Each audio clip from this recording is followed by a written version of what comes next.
despedimos, queridos amigos. Les mandamos un abrazo. Viene el segmento financiero con Belisario en un momentito aquí en I99, el segmento financiero que tenemos. Y pues solamente decirles que tengan un buen día. Belisario Castillo Sáenz. Vamos a escucharlos y despedimos al programa. Y ahora en Diálogo presentamos el segmento Educación Financiera, gracias al auspicio de Genera Trust por I99. Amigos de I99 FM y de I99 TV, qué gusto de saludarlos. Ya estamos de nuevo acá en el diálogo, en el segmento de educación financiera que compartimos con Genera Trust. Y nos acompaña, como siempre, esta mañana, el abogado Francisco Nogué, principal de la misma. Francisco, buenos días, ¿cómo estás? Hola Eduardo, amigos de I99, un gusto estar nuevamente con ustedes en esta mañana. Hoy entrevistaremos y conversaremos con Belisario Castillo. Él es vicepresidente de Asesoría Legal y Gobierno Corporativo del Banco Aliado en Panamá, socio senior signature de la Regional Law Firm, chairman de Fenner Corporation. Chairman vendría a ser presidente, ¿no? Esa es la definición. Fue expresidente del Instituto Panameño de Derecho y Nuevas Tecnologías, expresidente del Comité Latinoamericano de Derecho Financiero, qué interesante, expresidente del Comité de Asuntos Legales de la Asociación Bancaria de Panamá, miembro del International Technology Law Association, que en definitiva es el Instituto o Asociación Interamericana de Tecnología, y miembro de la WCL, World Compliance Association, distinguido en el GC como el mejor Powerly Central América de los años 2016-2018, como uno de los mejores abogados in-house en temas financieros en Centroamérica. Con lo mismo, Francisco, comenzamos, por favor. ¿De qué vamos a hablar hoy día para hablar con Belisario? Sí, justamente, Belisario, qué bueno tenerte hoy, esta mañana, con nosotros. Yo tuve la oportunidad de estar con Belisario en una conferencia internacional el mes de octubre del año pasado. A Belisario ya lo conocía de antes, me precio de ser su amigo, y tuve la oportunidad de escucharlo y ver lo especialista, palpar de primera mano los temas que él domina. Normalmente se piensa que los abogados poco tenemos que ver con la tecnología. Puede ser en algunos casos, pero en el de Belisario justamente es la excepción que confirma la regla. Belisario, bienvenido. Primero que todo, muy buenos días y muchas gracias por la invitación. Igual, Francisco, te considero mi amigo. Ya hemos estructurado algunas cosas juntos ahí donde inicia la amistad y, bueno, un cariño especial que le tengo a Ecuador, que lo he visitado en 2 ocasiones. No me va muy bien con la altura, pero me encanta. A mí tampoco, así que tranquilo. Tienes que venir por Guayaquil la próxima vez. Tengo que ir a Guayaquil, sí, porque ahí eso es como el cielo, muy alto para nosotros los que estamos frente a playa. No obstante, la sierra es preciosa. Sí, y lindísimo. así puede. Lindísimo. ¿Qué nos congrega esta mañana con Belisario? Hablar de algo que suena por allí, pero que no es entendido, el blockchain. Y esto es una expresión de este tipo de nuevas tecnologías que concita mucha atención por los no especialistas y por el mundo empresarial y profesional. Belisario, ¿qué es esto del blockchain?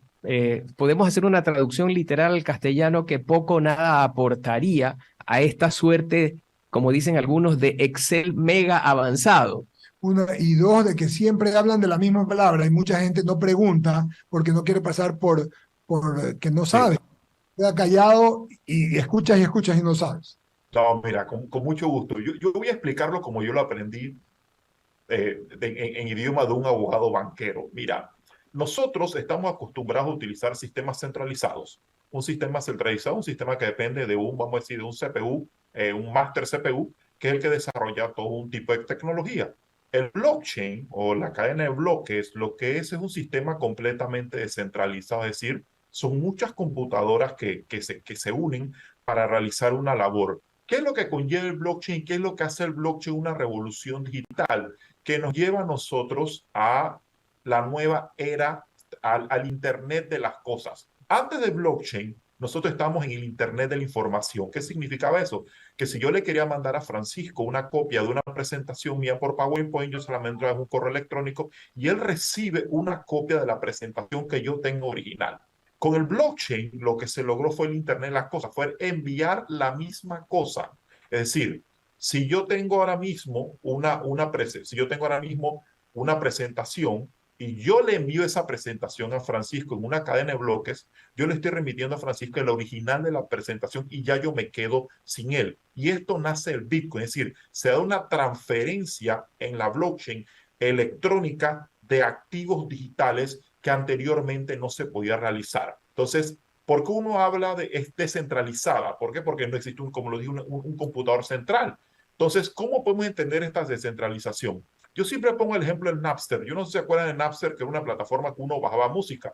En Napster uno bajaba música entre dos computadoras. Si yo tenía una canción que Francisco quería, Francisco por Napster la lava de internet a su computadora. Pero lo que yo le enviaba era una copia de mi canción. Eso cambió con el blockchain. El blockchain mismo es el mismo concepto. Son dos computadoras independientes, pero el documento se lo estoy enviando en original a Francisco. Es decir, que la cadena de bloques te va a servir va a ser un sistema completamente descentralizado en el cual uno logra transferir el propio activo digital, no una copia de él.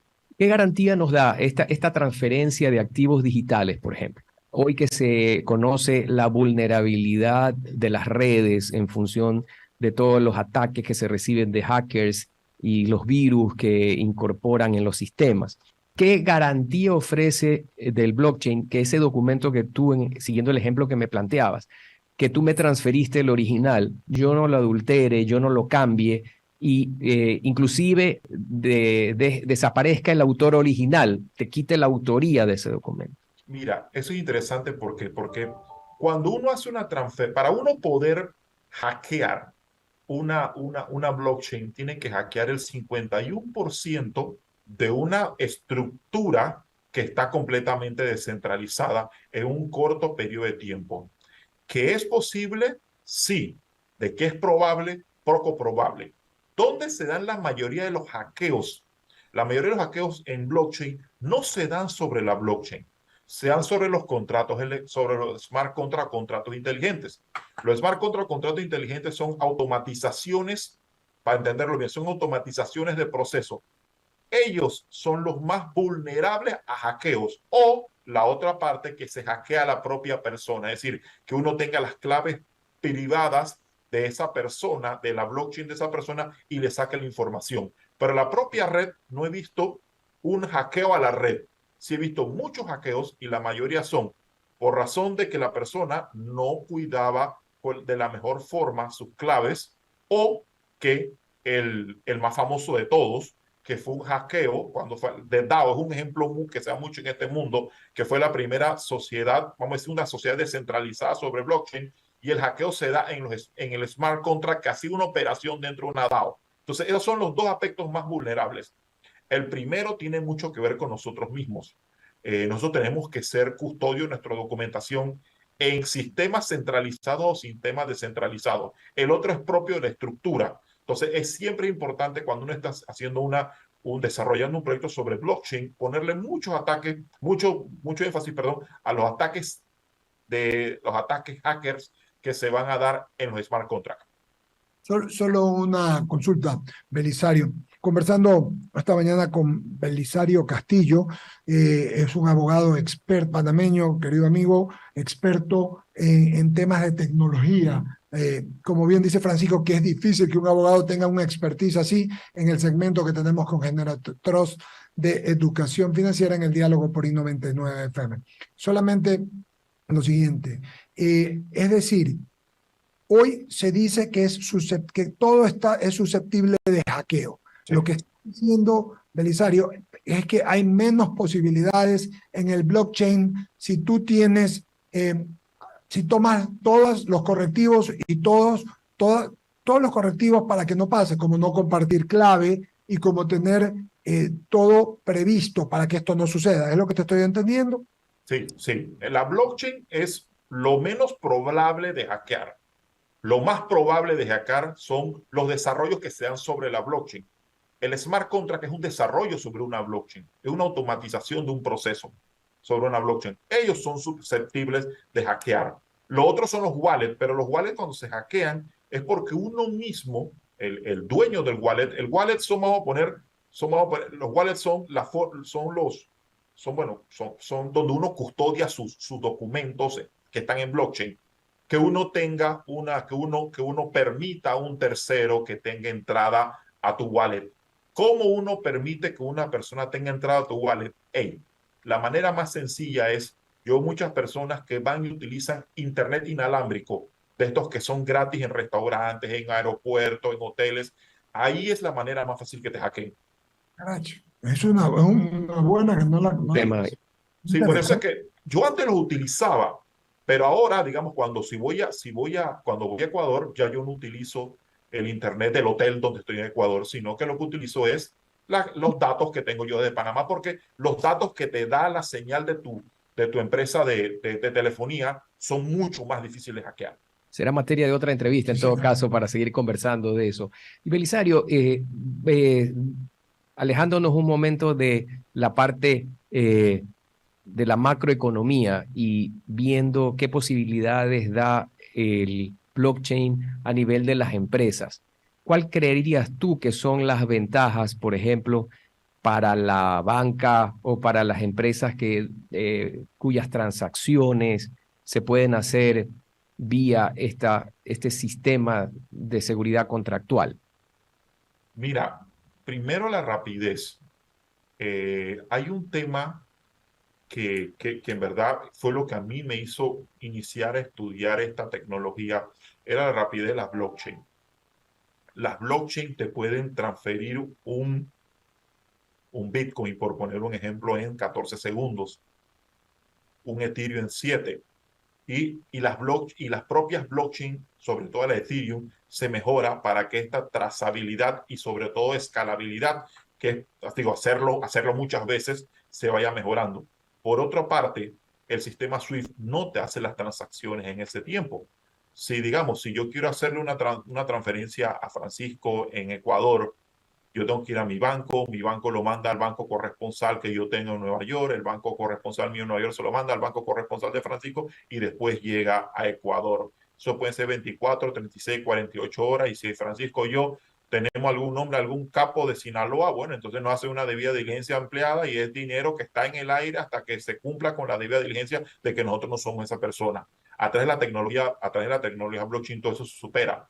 ¿Por qué? Porque las transacciones se hacen en cuestiones de segundos. Es decir, si yo le envío ese dinero a Francisco, él lo está recibiendo en 14 segundos, utilizando una blockchain que sea de la de Bitcoin, que es una de las primeras. Entonces, eso fue lo que a mí más me llamó la atención, sobre todo tomando en consideración que Panamá es un centro financiero.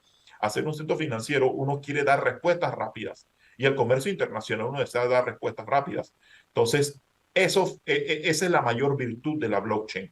Tiene otras cosas que tiene que mejorarse porque es una tecnología que está en evolución. Sobre todo la manera entonces cómo uno va a hacer esas compensaciones, porque lo que dijo Eduardo es interesante, porque no queremos generar más inflación. ¿Cómo vamos a controlar todo este dinero que estamos emitiendo? Eso es cierto. Pero por lo menos la tecnología te da ese fundamento de rapidez que nosotros no tenemos. Y hay que ser sencillo, hay que ser sinceros. El SWIFT es una tecnología de 1970. Eso es el siglo anterior. Nosotros no podemos querer en el año 2023 querer utilizando una tecnología y sobre todo porque ya pasamos una pandemia y si ustedes ven en pandemia fue cuando las criptomonedas más se valorizaron. ¿Por qué? Porque ante el cierre en muchas geografías de los servicios bancarios, de los servicios financieros por razón de la pandemia, las personas comenzaron a utilizar criptomonedas porque era la manera con la cual se podía comparar y pagar mucho más rápido.